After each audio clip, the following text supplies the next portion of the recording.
Okay, so I'm going to record it, so I'll have it. And Nancy, that's okay. We can send some comments out, get you more visibility. Yeah, thank you. That's great. Appreciate it. Sure. I find if you can create a trail to an event, if you put out some commentary afterwards, and short pieces. So we good for everyone. I hope you can come down to an event. We have this Bruce Biegel event. What date do we say it is? January 28th? January 18th. 18th. Oh, Bruce is awesome. Wow. Yeah, from Winterberry Group. Yep. Just to let you both know that since you're co-hosts, you'll probably see people starting to filter into the waiting room, but don't admit them. We'll wait until. Okay, I got Eric Wolf entering the waiting room. All right. Yeah, so we'll just leave them in there until we're ready to launch. So you'll take care of that, and then you'll give me a signal when we're going to start. Yep, I'll let you both know when we're ready to open the waiting room. Do something like. I do that on my video just so I can point out where I have to do an edit. Oh, that's smart. Yeah, yeah. Like we have to pause in the middle. Sometimes you don't see that. The worst thing you can do is not take out a pause from a video. Yeah, that's a smart idea. It's like, it's like when you're proofing something that you've written yourself, you kind of miss, you miss those mistakes. And so same thing I imagine with a video. So if you kind of have some little, visual prompt that focuses you and says, all right, I wanted to edit that. That's a great idea. I don't have those movie things that do that. Someday I'll find one in a lawn auction or a yard sale. Will be a movie cutter there. But yeah, it works. Little things that you find works in this impromptu world we live in. Yep, always figuring out little hacks and things to make ourselves a little bit more efficient. I get teased. I have a tendency to just write little notes to myself and shove them in my pocket. And, people are like, how can you possibly read that? It's such a tiny little scrap of paper. And sometimes they're right. I'll write something. I won't be able to read my own handwriting, but I just have a habit of emptying my pockets at night. And so if I've written myself a note to remind myself to do something, there it is. We kind of figure these things out. I like that strategy. I actually went back to daytimers, because you get these monthly little booklets and they fit in your pocket. And I'm often, when I'm out at events doing interviews, I'm taking people's names down, either because we did an interview or because we may want to do it in the future. And being able to put it in one little notebook, I found has value. And I would imagine, yeah. So I used to do that religiously for about 20 years, then I gave up on it, but writing things on paper still has value. Maybe time to bring it back, huh? I'm sure they hope so. Yeah. I love paper. I have it all. If you saw my desk, it's a mess. I have paper everywhere. I love my my handy dandy yellow notebooks. I always just buy them by the 12 packs. I still use spiral notebooks. Oh, see, now the spiral bothers my hand, so I like the top banner. No, it's just like I'll write notes at the beginning of the week for an event, and then I can read from it all week. Like we're doing radio or doing different media formats. Well, that's good. You know what? I go to these conferences and invariably somebody is handing out a notebook. Like I have this one it's kind of beat, but it was marketing profs. And, it's like I'll find myself with, 2-3 notebooks that someone, some vendor or another was handing out. And so I've just been going through those, it's like, oh, great. I need another one. Pull it off the shelf. Even better when they were handed out for free. Absolutely. You got it. All right. So we have, I think, about 30 seconds before we launch. I see people filtering in. 4, we're up to 4. Yep. 4, all right. All right. We will not disappoint them. Yeah, I think there was maybe 17 registered, and then there's always no show. So hopefully we get at least 10 in. Yeah. And then, anyone who's interested can catch it on the recording, which seems to be happening more and more these days. It's like, all right, as long as I know it's recorded, I'll get to it, Yes. All right. Well, we are right at 12:30. So if you are ready, I'm going to turn off my camera and I'm going to open up the waiting room. You ready to go? Absolutely. Okay.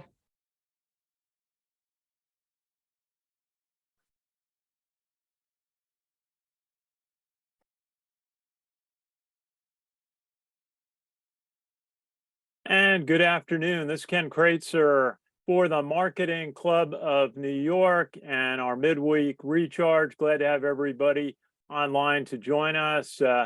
Got a whole bunch of friends, see Ruth Stevens and Ginger Conlon and so many others joining us. Glad to do that. I'm Ken Kraetzer. I'm with CBSI Services and a board member of the Marketing Club of New York. So proud to be. I've been involved with the club really my whole career, from when my first boss, Herb Dunhill, took me to events of the 100 Million Club in New York, and I got initiated with this great organization.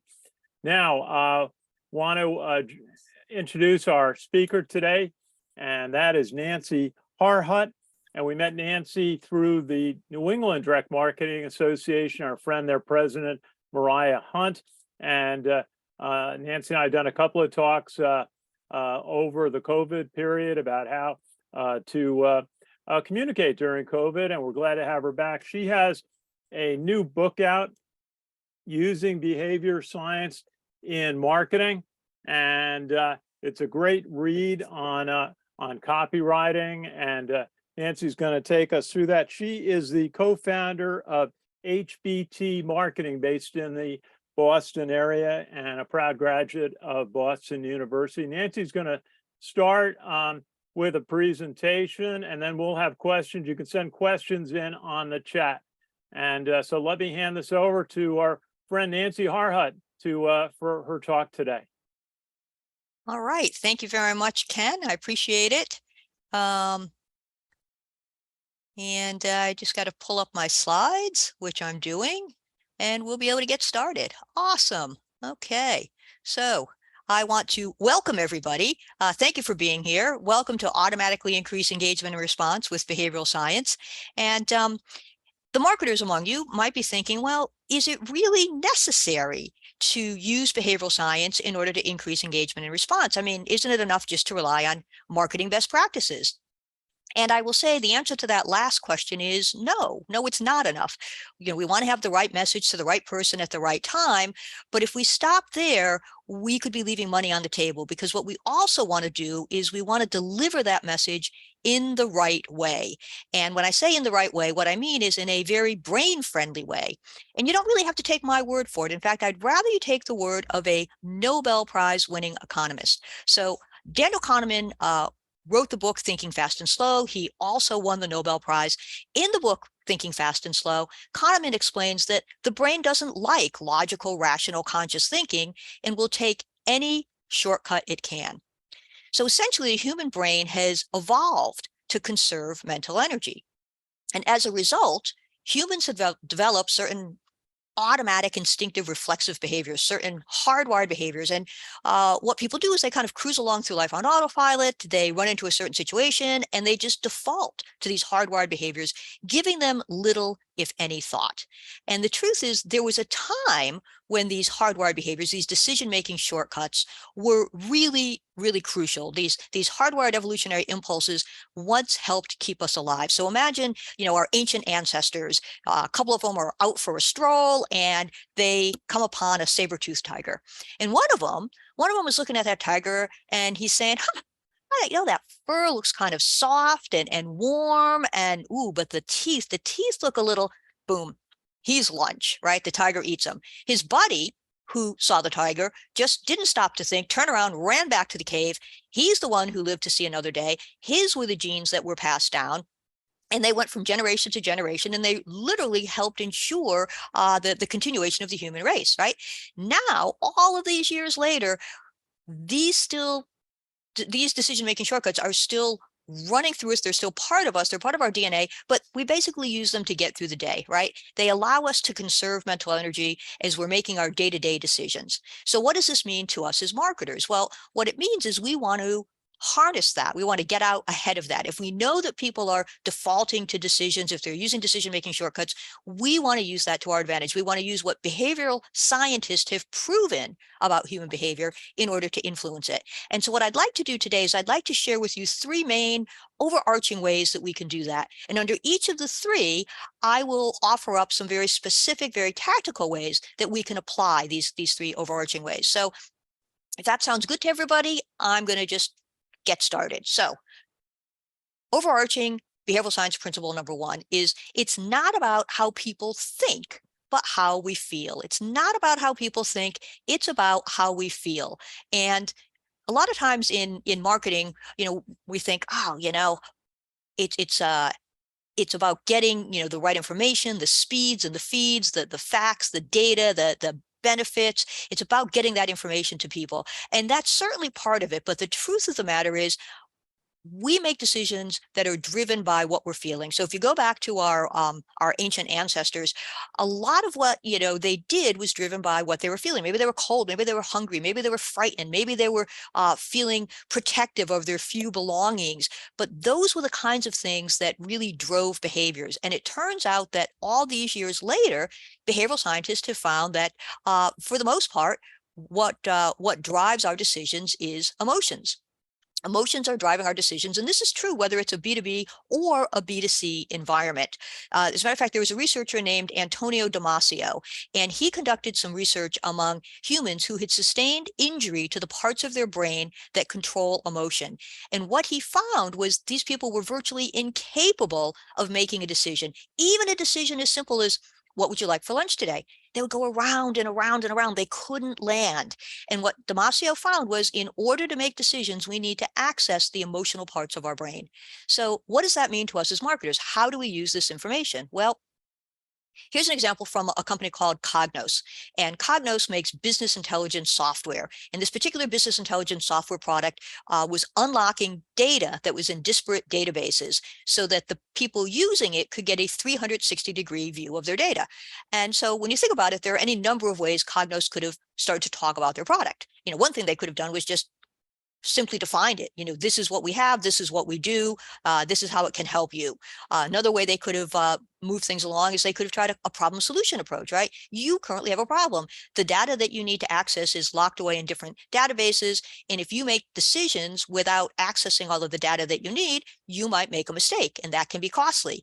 But what the company did, what Cognos did, is they led with a much more emotional approach. They talked about what it must feel like for the target to know that he or she is making decisions and they're doing so without all the data that they need. And, if you put yourself in that person's shoes, you might think, wow, that's got to be pretty tough. You're making decisions. It's not just your job on the line. If you make the wrong decision, other employees could lose their jobs, or your company could run into regulatory issues, or there could be a real drop in profitability. Like, this is pretty serious stuff. And you're making a call and you don't have all the necessary information. It's probably only a matter of time before things are going to go south. And so Cognos led with that very emotional approach. They said the antacid for a diet of tough decisions. Another line they used was the delete button for that voice in your head. So they really led with an emotion play. And then they went on to explain, the features of the product and the benefit of the product, but they led with that emotion.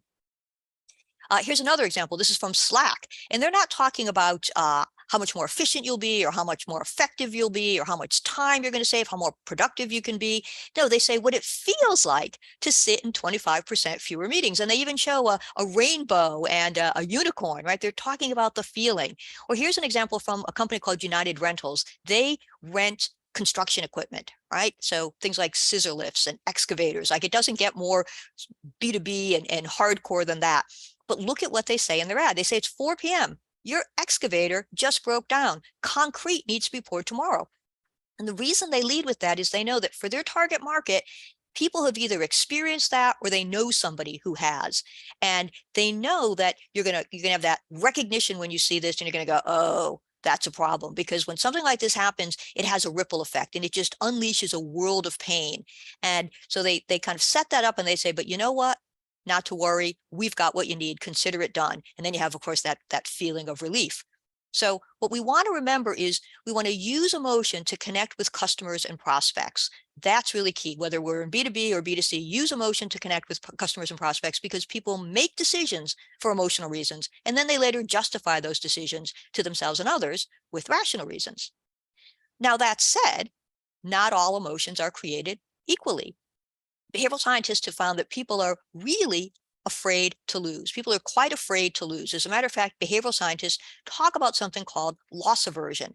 And what behavioral scientists have found is people are actually twice as motivated to avoid the pain of loss as they are to achieve the pleasure of gain. Twice as motivated to avoid the pain of loss as they are to achieve the pleasure of gain. So if we were in Vegas and we were playing the slot machines, let's say we won $100. Well, maybe on a scale of 1 to 10, that would feel like a 5. It's not $1 million, right? But it's $100, feels like a 5. But if we lost that $100, it wouldn't register as a -5. It would register as a -10 because we feel the losses twice as powerfully. And as a result, we're twice as motivated to avoid them. Now, this can be a little counterintuitive to us as marketers, because in marketing, what do? We double down on the gains, the advantages, the benefits, all the wonderful things that will happen if you just do what I'm asking you to do. If you just reply to my email, if you just answer my my direct response letter, right? We focus on benefits. And I don't want you to think that I'm saying we don't need benefits. We do. We know that benefits work. But what I am saying is it makes sense for us as marketers to apply a little well-placed loss aversion. So for example, here we have something from Pro Flowers, and they're saying, order Kathy's gift today or pay more. Prices increase tomorrow. Now, they could have said, save today when you order Kathy's gift. And we all like to save. We know that savings are a good benefit, but they used loss aversion. They said, order today or you'll pay more. And I think the thing that people like even better than saving is knowing that they didn't get taken, that they didn't have to pay extra for something, that they didn't pay more for something that someone else paid less for. So a really good use of loss aversion there. Or here we have a conference and they say, we have a fear of commitment too. That's why our refund policy lets you cancel for a full refund through the end of March, no questions asked. So what they're allowing you to do there is they're allowing you to preserve your options. You don't have to lose any options. Ordinarily, it would be a very yes-no kind of a thing. You either say, yes, I'm buying the ticket, or no, I'm not. So maybe you say, yes, I'm going to buy the ticket. And then a couple of weeks later, it's the conference. You're like, I can't go. I spent the money on the ticket, but I can't go. Or you say, no, I'm not going to buy a ticket because I think I'm going to be too busy. And then a few weeks pass, it's time for the conference, and you realize, gee, I could go. Oh gosh, there are no tickets left, right? So it was that yes-no decision. And what they're doing here is they're allowing you to put that off, to preserve your options. You still have the yes-no option because they're allowing you to get a full refund, no questions asked. So a good example of using loss aversion. Well, here we've got a headline from a piece of content, and they say 4 common martech mistakes and how to avoid them. And what's nice about this is, a lot of times people say, well, let's not talk about mistakes. Let's, frame this in a more positive way. Let's say 4 martech moves and, that are successful. And here's how to make them, or 4 smart martech moves to make. And those would be great. And people would want to know, well, what are the best martech moves? Or what are the smartest martech moves? But what they really want to know is the mistakes. They want to avoid the mistakes, the missed opportunities, the missteps that other people have made. So while it's nice to know the things I should do, what I really want to know is the thing that I should not do. That's the power of loss aversion. So remember, avoiding pain beats achieving gain. It's fine to have benefits. We should have benefits, but we want to use a little well-placed loss aversion because people are more motivated to avoid pain. And as we're talking about emotion, there's one last emotion I want to talk about, and that is this feeling that if something is ours, we feel it's more valuable. If we want to acquire something, well, obviously we value it. That's why we want to acquire it. But once it becomes ours, we place even greater value on it. Behavioral scientists refer to this as the endowment effect. It was a term coined by Richard Thaler, who actually won a Nobel Prize just a few years ago. And what Thaler found was we place greater value on things that we own. We value them more than the market does. So for example, if I was going to sell my house, I would call up a real estate agent, say, hey, I want to put my house on the market. Real estate agent would say, that's great, Nancy. Here's what I'm going to do. I'm going to run the comps. I'm going to find out what houses in your neighborhood, in your condition, with your square footage are selling for. And based on that data, we'll know what to put your house on the market for. And I'd say, great. I'll be waiting for your phone call. And then a little time would pass. The real estate agent would call. They'd say, all right, Nancy, we're going to put your house on the market for X. And I would say, X? oh, no, it should be more. It should be more. Why? Because it's mine and I place greater value on it. I place more value on it than, the data suggests anyone else would. And that's the power of the endowment effect. So how do we use it in marketing? Well, here's a company called Lot 18. And Lot 18 wants me to buy a bottle of wine by 11:59 tomorrow. Now, I'll be honest with you, it's not that hard to get me to buy a bottle of wine, but I like what they used here. I like the way they used the endowment effect. What they did is they said, you have $15 of unused credit in your account that will expire tomorrow at 11:59.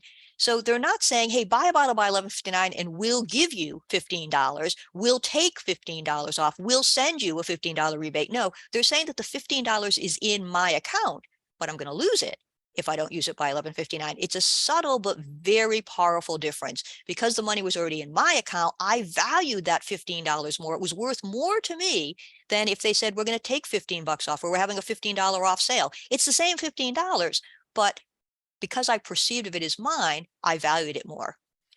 Here we have something from Publishers Clearinghouse, and they're masters at understanding human behavior.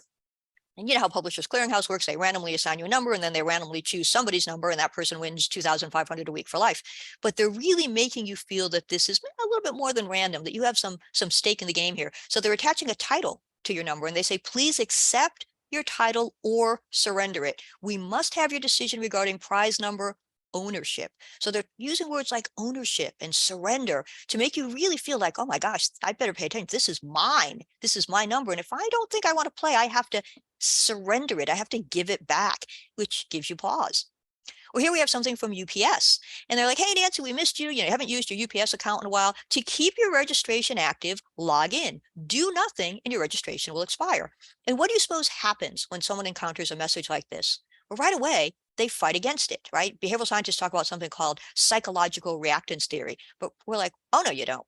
That is my account, my registration. I set it up. You can't take it away from me. And if I have to log on just to show you that, then that's what I'm going to do. But we, fight against people trying to take something from us that we perceive as ours. So remember, people are possessive. They do not want to lose what they have.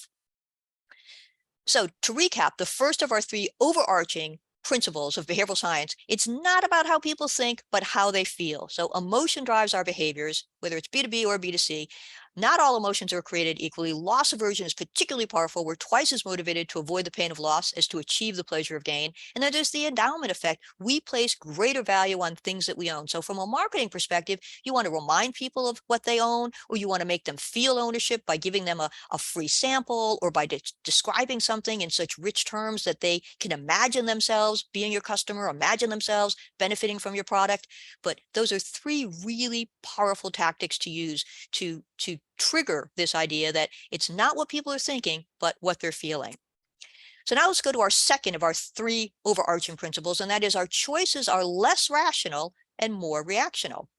So our choices are less rational and more reaction. We like to think that people put on their thinking caps, that they make these well thought out, well considered decisions, but it turns out that's not how people are hardwired. We're actually hardwired to act now and think later. It's all about fight or flight, friend or foe, eat or be eaten. Again, go back to our two ancient ancestors. It was the guy who ran back to the cave and did his thinking there that actually survived. So we're hardwired to make decisions quickly.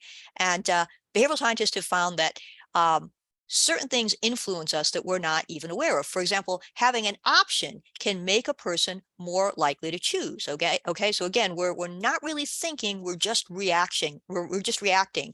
And one thing that just triggers one of these automatic reactions is the idea of having an option. And you may say, well, I don't know, my target market kind of knows what they want, and if they want this, they want it. If they don't, they don't. And if I put something next to it, it probably isn't going to change things. But don't be so sure. It could, in fact, change things. Behavioral scientists talk about something called autonomy bias. And what it is this deep-seated, innate need to exert some kind of control over ourselves and our environment. Psychologists call it agency, but it's this feeling of wanting to have some kind of control, of not being forced to do things.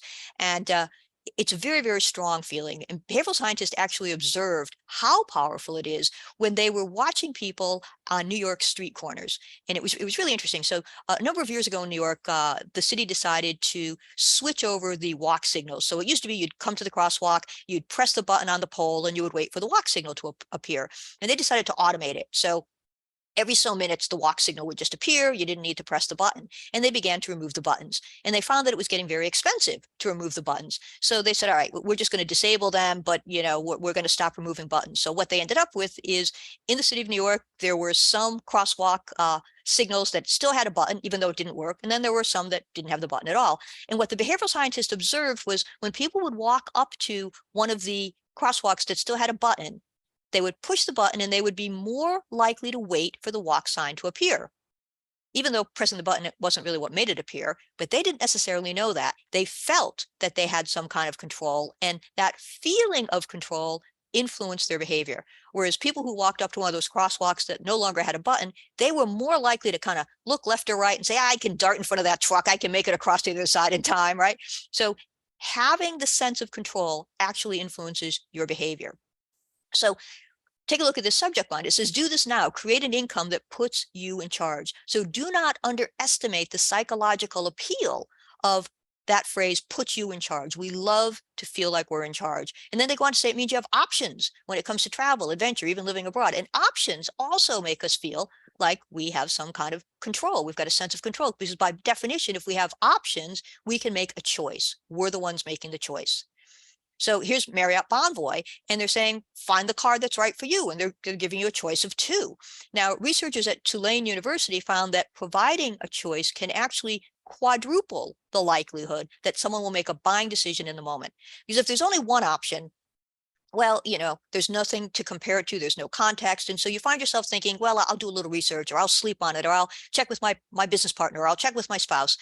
And, sometimes we just don't get around to doing that, But when there's 2 options, the question goes from do I or do I not want this to which of these 2 do I want? It's almost a foregone conclusion. You're going to choose one of them. The question is which.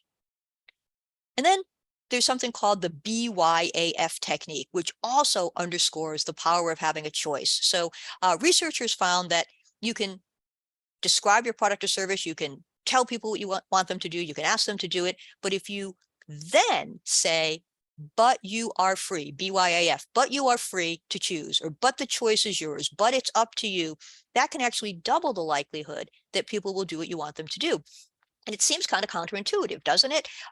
We're selling our hearts out, and then at the very end we say, but it's up to you. But it turns out that reminding people that they're the ones in charge, they're the ones that have the control, can actually be very, very beneficial. So remember, choices make people feel in charge. They make people feel in control. And we all have this almost biological imperative to feel like we're exerting some kind of control. All right, next piece of behavioral science, expectations influence people's behavior. So we're talking about the fact that, people are less rational and way more reactional. And it turns out that what we expect of people can actually influence how they behave. And again, you might say, well, I don't know, my target market is fully formed adults. I'm not really sure what I expect of them is going to make a difference one way or another, but it actually can. For example, behavioral scientists have identified something called labeling. And what they found is if you label somebody as a member of a group, they automatically start to behave like the other members in that group, even if they hadn't previously thought of themselves as a member of that group, even if they hadn't previously thought of themselves in that way. So researchers in Chicago ran an experiment, and they talked to people just before an upcoming election, and they interviewed them about the candidates on the ballot and the questions on the ballot and their past voting history and some demographic information. And then what they did is they randomly, and that's the key word, they randomly put people into one group or another. And they went to one of the groups and they said, you guys are the more politically active. And then they waited to see what was going to happen on election day. And what happened was 15% more of the people in that group actually showed up at the polls to vote. The only variable was they had been told that they were more politically active. And so what do? When you're told you're a member of a politically active group, you behave like a politically active person would behave. And what would that person do? They would vote. So that's what those people did. So how do we use it in marketing? Well, here's something from the IAPP, the International Association of Privacy Professionals. And what they were doing is they were running some advanced certification, some education training for privacy pros. So they said it was for career-minded privacy professionals like you. And, you know, you might have thought of yourself as someone who worked in the privacy industry. You might have even thought of yourself as a privacy professional, but up until now, you maybe did not think of yourself as a career-minded privacy professional. But once they labeled you that way, you thought, yeah, I guess I am. And what would a career-minded privacy pro do? Well, they would take advantage of these, advanced certifications. And that's exactly what happened. They sold out all of their classes. Or here we have something from an architectural firm, and they say, our clients are discerning individuals that are seeking like-minded architects and interior designers. And when you see that, you're like, oh yeah, that's me. I'm not just some Joe Schmo. No, I'm a discerning individual. And well, as a result, I want to make sure that I don't have just any interior designer, just any architect. I need somebody who's discerning like I am. Another thing that you can do with labeling is you can get people to self-select. So the human brain loves to categorize. We love to put things into groups or categories. You know, think, Apple and PC. Think Coke versus Pepsi, right? We like to put things into categories. So if I was talking to salespeople and I said, hey, you know what? There's two types of salespeople. Well, what would happen? People who are salespeople would kind of lean in and say, really? Tell me more. What kind am I? Right? Well, it's all very self-interest. Well, there's two kinds, then what kind am I? And then I might want to say, well, there's some salespeople who will be relentless. They are going to make the sale come hell or high water. They're going to work at getting the sale. And then there's others, and they're way more consultative. They're more interested in the lifetime value of a customer. They're more interested in making sure that it's a good fit.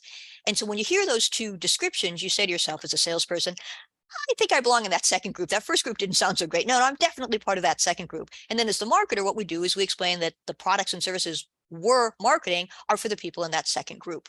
So remember, use labels that trigger the desired behavior. You want to label people as a member of a group that would reasonably want to use your product or service. And of course, this isn't going to work if you label somebody as a member of a group that they find, distasteful or abhorrent. I mean, if you're talking to vegetarians and you say, you are a discerning carnivore, they're not going to suddenly start eating meat. It's not going to work. But if you're neutral about the label or if it's even aspirational, it can be very, very powerful. Another piece of behavioral science, we respond to the source of the information. Now, here again, you might say, well, I don't know, Nancy, a fact is a fact is a fact. What difference does it make where it comes from? But it actually does make a difference. Behavioral scientists talk about something called the authority principle. And what they found is ever since we were kids, we have been taught to recognize and respect authority. So by the time we're adults, it's ingrained in us. And if an authority says something, we usually believe it. And if an authority tells us to do something, we generally do. And this was proven, interestingly enough, by a couple of guys who were crooks. So what these crooks did is they dressed up like bank guards. They went to a Wells Fargo ATM. They hung a sign on the ATM that said, the ATM is broken. Give your deposits, give your money to the guards. And then they stood there as people came in, read the sign, most of them without even saying a word, just handed their money over. And these guys made off with thousands of dollars, right? Terrible, but interesting demonstration of authority. Because if I had been standing there, if I put a little sign on the ATM and I was standing there in my red turtleneck and the sign said, it's broken, but give your money to Nancy, nobody would be giving me any money, right? Because I wouldn't look like an authority. I wouldn't appear to be an authority. So the authority principle can be very, very powerful if we use it properly. So here's something that you can find sitting on one of the bottom pages of the Citrix website. Now, the Citrix website, they say lots of great stuff about themselves, as they should, right? It's their website. But on the bottom of one of the pages, they say, see what the experts are saying about Citrix. And they quote Forrester and they quote Gardner. And when we see that, we're like, oh, Forrester and Gardner, these outside experts, think that Citrix is good. They must be good.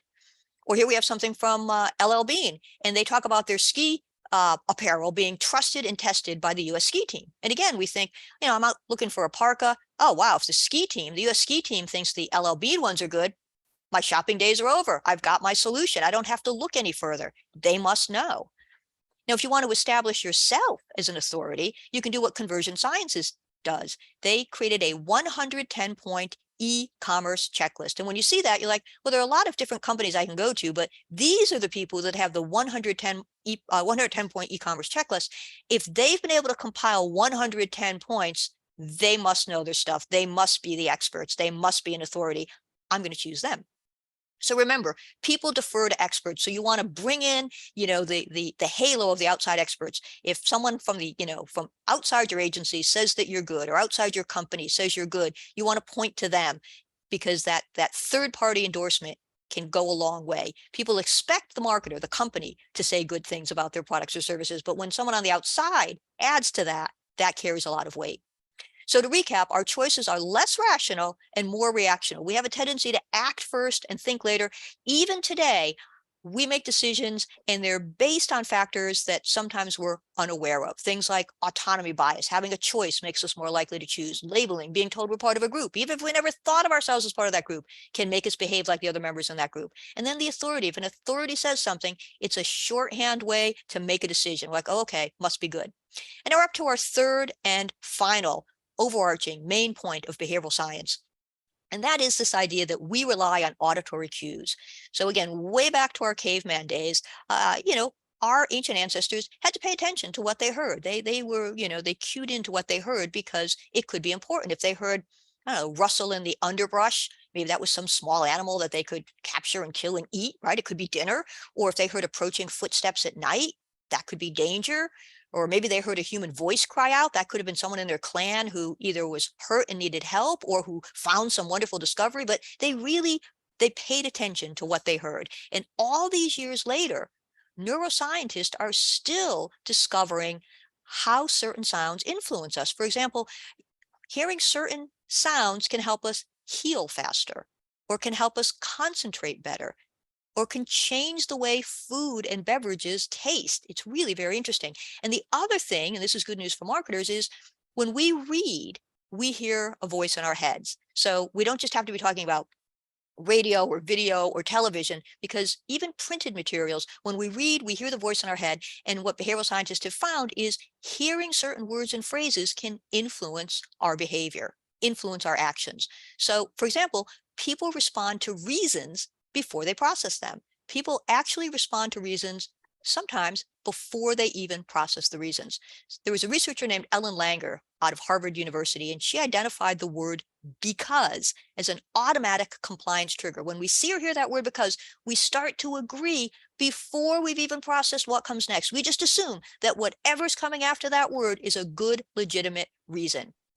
And she identified that word because as an automatic compliance trigger by running what's come to be known as the famous photocopier study. So what happened was there were a bunch of people that were lined up to use a photocopier. Langer set someone to the head of the line, and she instructed that person to say, excuse me, can I cut in front of you? And 60% of the time they were allowed to cut. But then she repeats the experiment a second time, instructs the person to go to the head of the line and say, excuse me, can I cut in front of you because I'm in a hurry and I have some copies to make? Well, here that 60% number shoots up to 94%. And as I tell you this, you probably think to yourself, well, they said they were in a hurry. But Langer repeats the experiment a third and final time, sends someone to the head of the line and instructs them to say, excuse me, can I cut in front of you because I've got some copies to make? Well, here that 94% number drops to 93%, statistically insignificant, still that same huge lift over that baseline 60. Langer identified the word because as an automatic compliance trigger, right? When we see or hear it, we just start to agree. Now, when you think about it, everybody standing in that line, well, they were standing in that line because they had some copies to make, right? They weren't standing in line at the Xerox machine to get a Starbucks. It doesn't work that way. But when we see or hear that word because, it puts us in an agreeable frame of mind. So how do we use that in our marketing? Well, we're back to wine again. I told you it's one of my favorite subjects. And here we've got a wine club and they say, try us for $9 because my dad loves us. And I'm like, oh, okay. But it's like, well, wait a minute. If I were to stop and think about it, I'd say, well, I don't know your dad. I don't know your dad's taste in wine. Why is this a good reason? But we don't stop to think. And that's the whole point. For the most part, we're cruising along on autopilot. We're looking to, conserve mental energy. We're just defaulting to these decisions. And before we know it, we're like, oh yeah, I should sign up for this. Why? Oh, his dad loves it, right? We're just responding. We're just, we're taking those mental shortcuts. Here we've got an ad for insurance. And a lot of insurance companies tell you that they're going to save you money, that they've got good rates. And you're like, okay, who do I believe? So these guys say our premiums are among the most competitive in the market. This is possible because of the economies of plan administration. Now, honestly, I'm not even sure what that means, but I get to this is possible because I'm like, oh, okay, they've got a good reason. They've got an explanation. It's a reason to believe.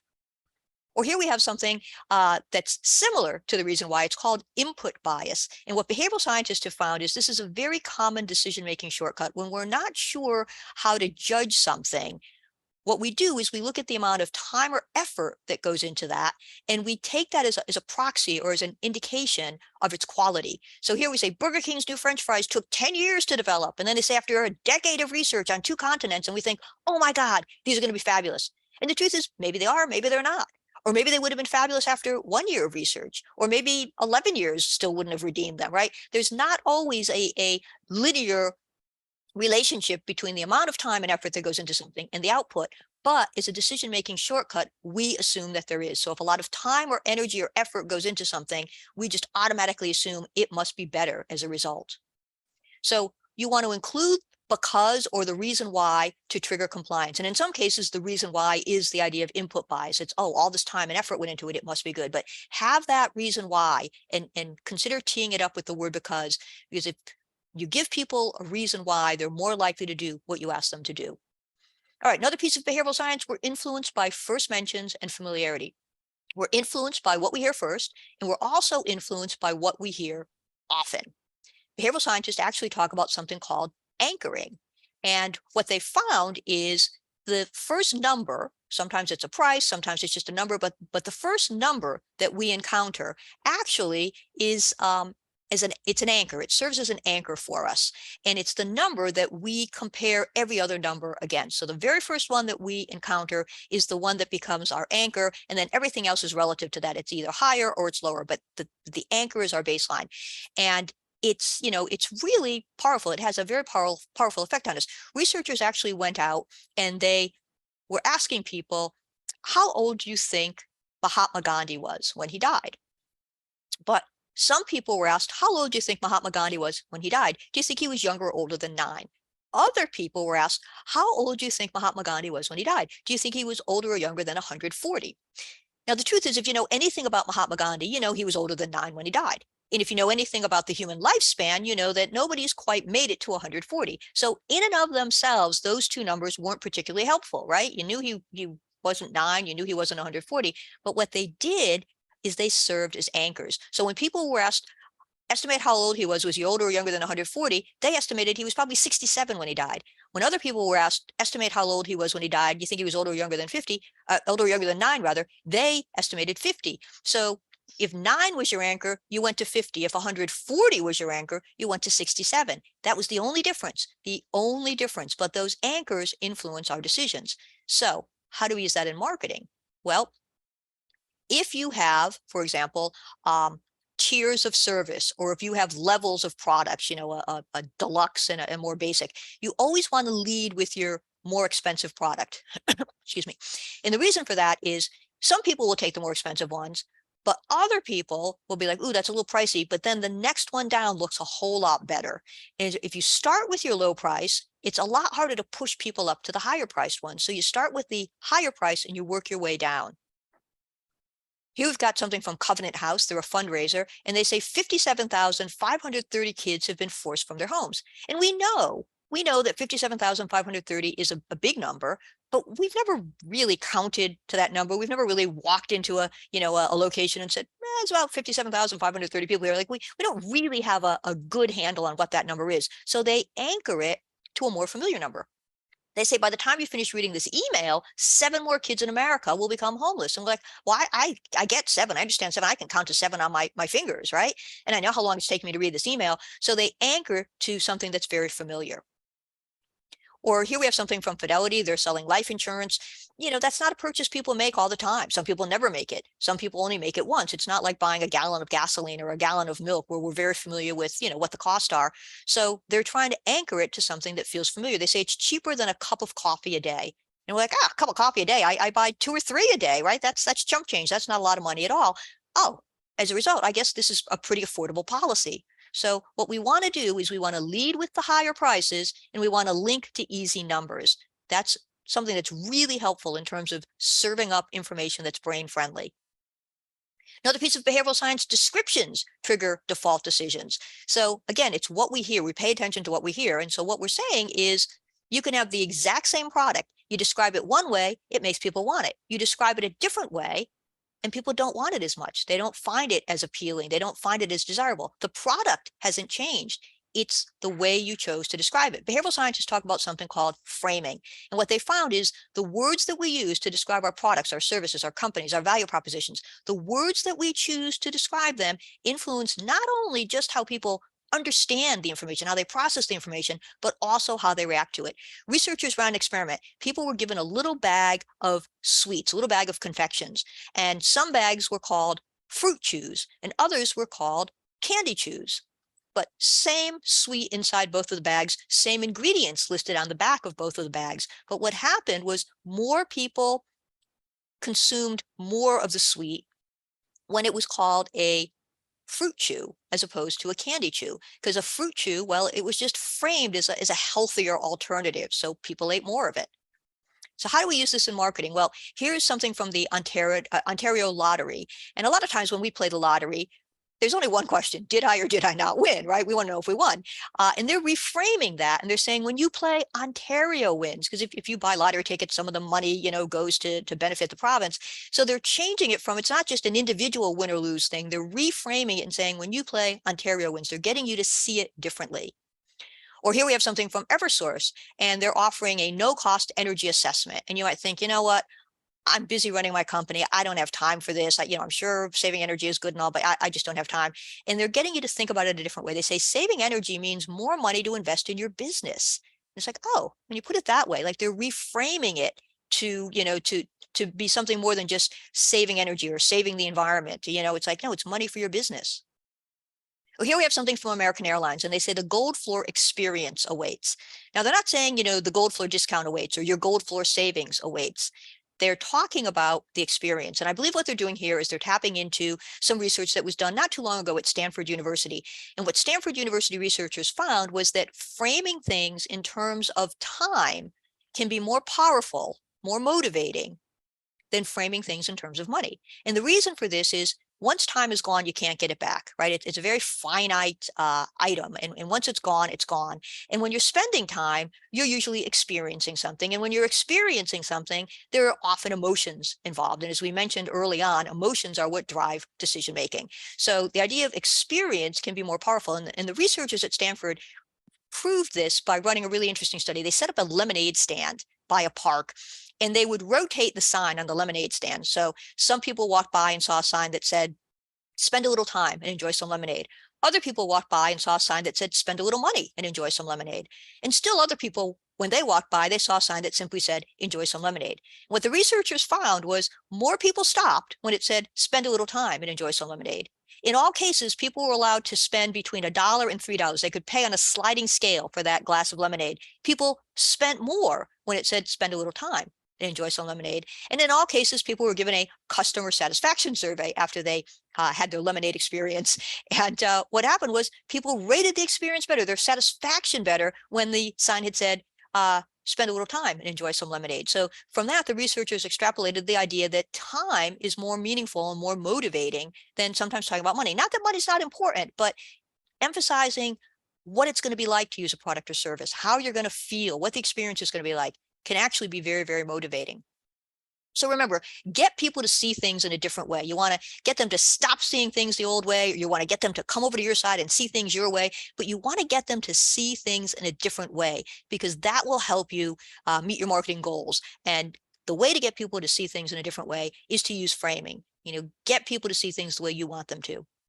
So to recap, we rely on auditory cues, right? We're more likely to do what people ask us to do if we're given a reason why. Anchoring is very important, because that first number, it could be a number, it could be a price, becomes very, very important. So if you're talking about prices, for example, what you want to do is you want to always have a high anchor before you reveal your price. So you want to mention a competitor who has a higher price. You want to mention the manufacturer's suggested retail price, which is going to be higher than your price. Or you even, might want to say, for a product this good that I've just described, you might expect to pay X, but you'll be pleased to know that we're offering it for Y, where of course Y is less than X. But you want to put a higher number out there so that your price looks better by comparison. And then, of course, there's the idea of framing. The words you choose make a big difference. Sometimes we think if we can just get the information out there, if it's accurate, if there are no typos, if it gets out on time, we've won. And we certainly want it to be accurate and free from typos, and we want it to be timely. But the words that we choose, the phrases and frames that we use, can be really, really important in terms of persuading people, in terms of motivating behavior or changing behavior. So we want to pay attention to the individual words and phrases. So keep these three overarching ideas in mind when it comes to adding behavioral science into marketing. It's not about how people think, but how they feel. Our choices are less rational and more reactional, way more so than we might think as marketers. And we rely on auditory cues. And even when we're reading, we're hearing in our heads the auditory cues. So it's not possible to jam every one of these things we talked about into every piece of marketing that you put out there, every tweet, every email, every direct mail letter, but you want to keep them in mind. You want to apply them when you can, because when you do, you will increase the likelihood that people will engage with and respond to your marketing message. And at the end of the day, that's what we want. So we want to use what science has proven about human behavior in order to influence it. So thank you very much for spending some time with me. If you're interested, Ken mentioned I've got a book. There's a picture of it there. I think what we'll do is I'll pop back in with Ken, and if anyone has any questions, we'll certainly be happy to entertain them. And I know that Ken and I are going to do a little bit of chatting, even if you don't have questions. So hello, Ken, I'm back. Hey, Nancy, that was terrific. What expertise that you have, and you bring us back to the fundamentals of copywriting and editing. That this club has had speakers on for generations, and I think you're really one of the leaders today in our craft of writing and editing. It's just we're using different medias today than maybe years ago. Now we've got a few questions, and I know Ruth Stevens, one of our former presidents, asked a question about choices. Something I found in insurance marketing too. Sometimes you give people too many choices, they can't make up their mind. Ruth points out when she did testing for Book of the Month Club that based on different offers, if you made it complicated, customers may not respond because they can't make a decision. How do you evaluate how many alternatives to provide a customer?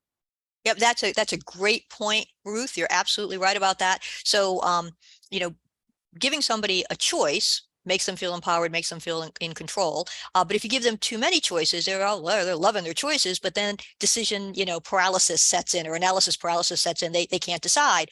And so sometimes they just don't, or they do make a decision, but then they're haunted by, buyer's remorse. Did I make the right one? Did I leave a better one on the table? So I always recommend to my clients 2, 3, 4. I wouldn't go beyond 5. If you have to have more than that, you should start to subcategorize them. So have, your 3 main categories, and then maybe choices underneath each of those main ones. So here's your 3 main, you choose one of them. Once you've made that choice, now here's a few other choices you can make. Because Ruth is absolutely right. If you present too many choices, it's choice overload, and it can actually backfire on you. And then she also touched on something else that I think is very important. If you make things too complicated, people will walk away. And that's, of course, as you might expect from Ruth, that is absolutely true. People prefer things that are easy to think about, that are easy to understand, they're easy to respond to. And so as marketers, we know that people are going to take the path of least resistance. So let's make sure that the path of least resistance leads people to exactly where we want them to go. And that means we want to make it easy for them to do what we want them to do. Maybe a little harder for them to do what we don't want them to do, but we want to make it simple. We want to make it easy, and we want to make things uncomplicated. So it's all kind of a long-winded answer to that, but there are a couple of things that I wanted to address. But so a couple of choices, 2, 3, 4, I wouldn't go beyond 5, but a handful of choices is good. The more choices you start to layer in, the riskier it becomes for you as a marketer. Okay, and Ginger Conlon had a question. I don't know if Ginger wants to join the screen, but Ginger asked about, of the points that you made today, which are the most powerful, and which is the one you start with? Which is how do you start trying to analyze what's going to motivate a customer to respond? Ginger, hi, Ginger, first of all, and that's a great question. So, so I think what you do is you wanna start with, all right, here's the marketing challenge. All right, here's the people that we're talking to. Here's what we want them to do, and what's the number one reason that they're most likely not going to want to do what I'm asking them to do. Right? Okay, I'm the marketer. I've got this great product or service. I've got a well-defined target audience. it should be perfect. I say, hey, it's here. And they should say, great, here's my money. But it doesn't always happen that way, right? There's going to be a small group of people who are like, awesome, I've been waiting for this. There's going to be another group, smaller group of people that says, no way, no how, I would never do that. And then there's a much larger group of people that are, I don't know, kind of up for grabs. If we say the right thing to them, we could potentially make them customers of ours, or not. Maybe they'll go to, another competitor or another company. So what we need to do is we need to figure out, all right, what's the main reason someone may not want to do what I'm asking them to do? And then once we've identified that, then we want to start to look at the various behavioral science principles that we can apply and figure out which one or which ones, I should say, are most likely to overcome that objection. And we kind of create our hypotheses, and then we roll them out, we test them, we see what's going to work. So for example, maybe your company is moving into a new area, or maybe you work for a startup and you got a great product and all, and it's well targeted, but you decide that a likely reason people are not going to be convinced that they should buy right away is they don't know you, right? You're moving into new territory. They're unfamiliar with you, or you're a startup, so you're kind of unknown. So you might say, well, all right, one hypothesis is I'm going to use social proof. I'm going to talk about the number of people like the prospect who have already used my product or service, because that will make them feel comfortable. It's like, well, if all these other people are using it, even though I haven't heard of this particular company before, it seems like a lot of people like me think that it's good. So I'm going to use testimonials. I'm going to talk about it being a fast-growing product, or our most popular product, or I'm going to talk about the number of customers we've served, things like that. Or I might say, you know what, people are uncertain about whether or not they should do business with me because they've never heard of our company. I'm going to pull in the authority principle, right? And I'm going to talk about, maybe I'm selling dental equipment. So I'm going to say we're endorsed by the American Dental Association, or maybe I say we're, endorsed by or a member of the Better Business Bureau, or maybe I'm going to talk about a leader in my particular field who has said, yeah, these guys are great, definitely use them. Or maybe I talk about who founded my particular company because they came from big name other companies that our prospects might have heard of. Even if they don't know our particular company's name, they know the names of the people who founded it. Or I talk about the clients I've served because you might have recognized those. So, you look at what's the main reason someone may not want to do what you're asking them to do, and then you form your hypotheses about, all right, here's a way to overcome it. Here's another way to overcome it. You put them out in the market, you test them, and you see what gets the most traction. Very good. Hey, I want to acknowledge one of my CVSI colleagues, Sonia Perugini, for joining us. Sonia's had a great career in marketing and does a great job at our company. Hey, I think one of the things we talked about, Nancy, is applying this. I mean, in our careers, we've gone from really the direct mail and print exclusive area, network broadcasting, of course, but now so much is online, starting with email and then going to social media. What are some of the keys when you're taking a campaign online to encourage response? What are some of the things that marketers should be testing? Ken, that's a great question. And you're absolutely right. Some of us, particularly myself, we grew up in print and we made the transition. And of course, now I'm doing probably more email than direct mail, although I still do a healthy amount of direct mail. But so I think the thing we have to think about is, people are people, and we're hardwired to use some of these decision defaults. And so they're going to apply whether we're having a conversation on the phone, maybe it's a telemarketing script, or whether we're, salespeople talking face to face, or whether we're writing an email or a direct mail letter or a blog post, or maybe we're composing a tweet. The thing we have to think about is the amount of real estate that we have available to us. A direct mail letter is going to probably give you more real estate than an email, and an email is going to give you more than a tweet. And a blog post is going to give you a lot more than that tweet. But so we're going to be restricted by the amount of real estate. But what we want to remember is, we want to use the most potent pieces of behavioral science, and we want to apply them in the real estate that we have. So if you're dealing with a tweet, it might be one element that you can use. If you've got a direct mail letter, maybe you can, layer in 3 or 4 or 5 of them. So we're kind of restricted by space, by real estate, but the behavioral science principles are, for the most part, channel agnostic, right? They're going to work across the various media, whether it's face-to-face, whether it's OTM, whether it's online or offline. And Nancy, you mentioned you've been thinking about the next year, 2023. What are some of the trends that you see affecting marketing going into next year? So, well, it's interesting. I think what we're going to see is a greater collaboration between data scientists and behavioral scientists. I think we're moving in that direction.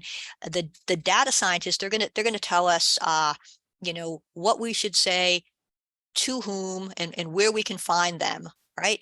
But then the behavioral science is going to tell us the best way to serve that up so that the target market notices it, understands it, remembers it, and responds to it. So it's kind of that nice complementary relationship where the data is driving a lot of the communications, helping us pinpoint who and where and when, but the behavioral science is making sure that we go that last mile, that we serve it up in the way that's most likely to be responded to, that's most brain friendly. So I think that's one of the trends. Another trend I'm seeing is more behavioral science presence in the C-suite. So, you can actually be a chief BS officer. How good is that, right?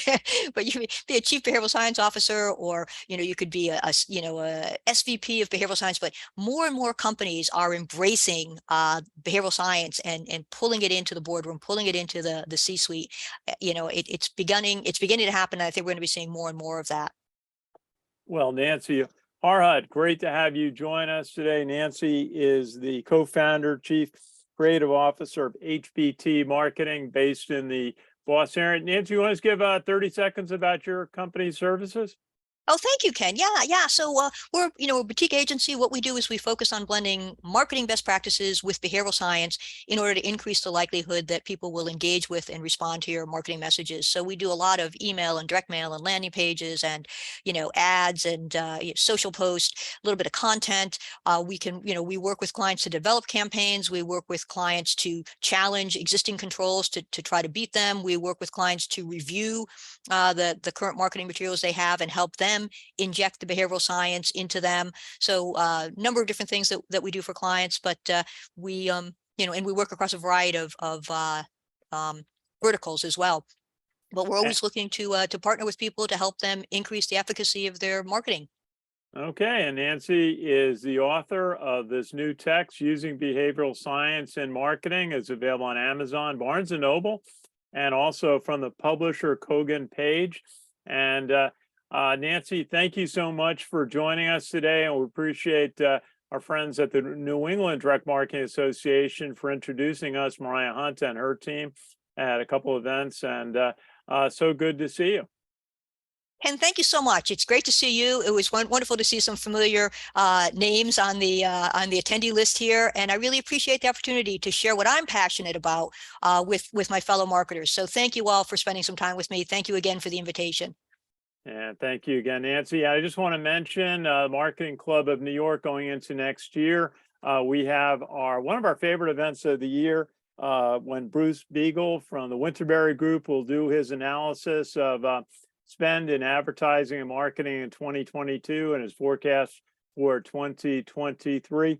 That is scheduled for January 18th, and more details will be out very soon, but you may want to save the date, and that'll be an in-person event in Midtown Manhattan is the plan.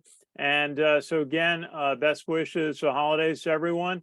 On behalf of our team at Marketing Club of New York, thank you for joining us today.